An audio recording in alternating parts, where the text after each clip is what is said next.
কাউকে মাফ করবে না এমন না, আল্লাহ সবাইকে মাফ করে যদি আমি বিনয়ের সাথে যদি বলতে পারি। মুসা আলাইহিস সালাতু ওয়াস সালামের জামানায়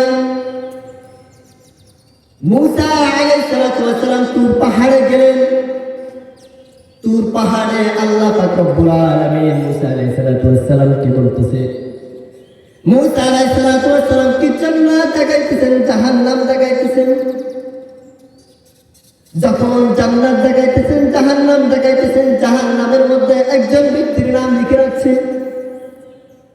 মুসা আলাইহিস সালাতু ওয়াস সালাম আল্লাহকে বলতেছেন, ও আল্লাহ, আমার কোন উম্মতকে তুমি জাহান্নামের মধ্যে নামটা লিখে রাখছো? আমার কোন বান্দা সে কি গুনাহ করেছে, কোন কৃতকর্ম করেছে, তার নামটা আপনি জাহান্নামের মধ্যে লিখে রাখছেন। সে কোন দোষ করেছে, সে কি করেছে, আপনি আমাকে একটু বলেন, আমিও সতর্ক হব, আমার উম্মতদেরকেও আমি সতর্ক করে ফেলবো। আল্লাহ পাক রব্বুল আলামিন বলেন, না না মুসা, আমি আল্লাহর দ্বারা সম্ভব নয়। আমার বান্দা দুনিয়ার মধ্যে তাকিয়া গুনাহ করবে, নাফরমানি করবে, এটা আমি আল্লাহর দ্বারা সম্ভব নয়, এটা আমি অপন করব না। আমি আল্লাহর দ্বারা সম্ভব নয়, এটা আমি অপন করব না। মুসা আলাইহিস সালাতু ওয়াস সালাম আল্লাহর কাছে এবারে আরজ করতেছেন, ও আল্লাহ, সে কোন কৃতকর্ম করেছে, কি কি করেছে, এটা আমার দরকার নাই জানা। আমি শুধু তোমার কাছে একটা আকুতি মিনতি করতেছি, তুমি শুধু আমাকে ওই ব্যক্তিটাকে একটু দেখা করে দিও। মুসা আলাইহিস সালাতু ওয়াস সালামকে আল্লাহ পাক রব্বুল আলামিন বলতেছেন, ও মুসা, তুমি সকালবেলা ফজরের নামাজ পড়িয়া অমুক জায়গার মধ্যে দাঁড়িয়ে থাকবা। তুমি অমুক জায়গার মধ্যে দাঁড়িয়ে থাকবা। তোমার ডান দিক থেকে যে ব্যক্তিটা আসবে সকালবেলা, রাস্তার ওই পাশ থেকে যে ব্যক্তিটা আসবে, তুমি মনে করে নিও ওই ব্যক্তিটার নামটা আমি জাহান্নামের মধ্যে রেখে রাখছি। ওই ব্যক্তিটা হলো সবচেয়ে বড় গুনাহগার বান্দা। মুসা আলাইহিস সালাতু ওয়াস সালাম ফরজ নামাজটা, ফজরের ফরজ নামাজটা পড়িয়া তাড়াতাড়ি চলে গেলেন অমুক জায়গার মধ্যে। অমুক জায়গার মধ্যে যখন দাঁড়িয়ে রইলেন, কিছুক্ষণ দাঁড়িয়ে পড়ার পর দেখতেছে ডান দিক থেকে একজন ব্যক্তি আসলো। তখন মুসা আলাইহিস সালাতু ওয়াস সালামের সামনে চলে আসলো। মুসা আলাইহিস সালাতু ওয়াস সালাম লোকটাকে বলতেছেন, যাও ভাই, যাও যাও, তাড়াতাড়ি আমার সামনে থেকে চলে যাও। তোমাকে কেন্দ্র করে আল্লাহ যদি এখানে কোনো আযাব দেয়, আমি মুসাও এই আযাবের মধ্যে পতিত হয়ে যাব। যাও যাও যাও, তাড়াতাড়ি এই ব্যক্তিটাকে পাঠিয়ে দিলেন। এবার মুসা আলাইহিস সালাতু ওয়াস সালাম আবার তুর পাহাড়ে দৌড়ে চলে গেলেন। তুর পাহাড়ে দৌড়ে চলে যাবার পরে আবার আল্লাহকে বলতেছেন, আল্লাহ, আপনি জান্নাতি ব্যক্তিটাকে জাহান্নামী ব্যক্তিটাকে দেখাইছেন, এবার আপনি আমাকে জান্নাতি ব্যক্তিটাকে দেখান।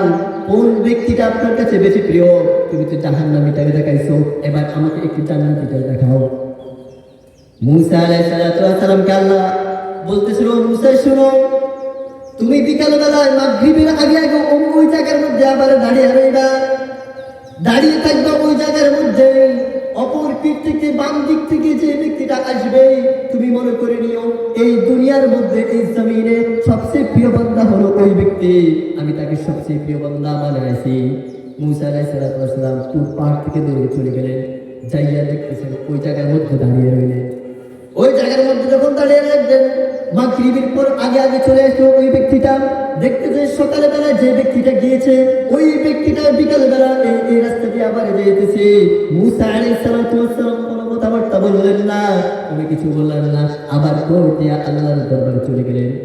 তুর পাড়ে গিয়ে বলতেছেন, আল্লাহ, আপনি না সকালবেলা এই ব্যক্তিটাকে দেখাইছেন জাহান্নামী, আবার আমি বলছি আপনাকে জান্নাতি ব্যক্তিটা দেখাবার জন্য, আপনি আমাকে ওই ব্যক্তিটা আবার দেখাইছেন কেন, কি ব্যাপার জানি না। আল্লাহ এবার মুসা আলাইহিস সালাতু ওয়াস সালামকে বলতেছেন, ও মুসা শুনো, সে এমন গুনাহ করেছে, গুনাহ করতে করতে তার কলবটা নষ্ট হয়ে গিয়েছে, তার নামটা আমি জাহান্নামের মধ্যে লিখে রাখছি। আর সেই ব্যক্তিটা আমার কাছে ক্ষমা চাওয়ার জন্য একটা গুহার নিচে যাইয়া সেজদায় পড়ে গেল। আমি আল্লাহকে ডাকতেছি, ইয়া রহমান, ইয়া গফফার, ইয়া মালিক, তুমি ছাড়া তো আমার দুনিয়ার মধ্যে আর কেউ নাই। তুমি যদি আমাকে না মাফ করো, আমি কার কাছে যাব? তোমার হাজার হাজার বান্দা আছে, তোমার কোটি কোটি কোটি বান্দা আছে আল্লাহ, আমার তো তুমি ছাড়া আর কেউ নাই। এইভাবে আকুতি মিনতি করে কান্না করতে করতে এই বান্দাটার কান্না করতে করতে আমি আল্লাহ তো সহ্য হই না। আমি তো রহমান, আমি তো রহিম, আল্লাহ এর জন্য আমি আমার এই বান্দাটাকে তার সমস্ত গুনাহগুলো মাফ করিয়া তার নামটা আমি জান্নাতে লিখে রাখছি। এই বান্দাটা হলো সবচেয়ে প্রিয় বান্দা।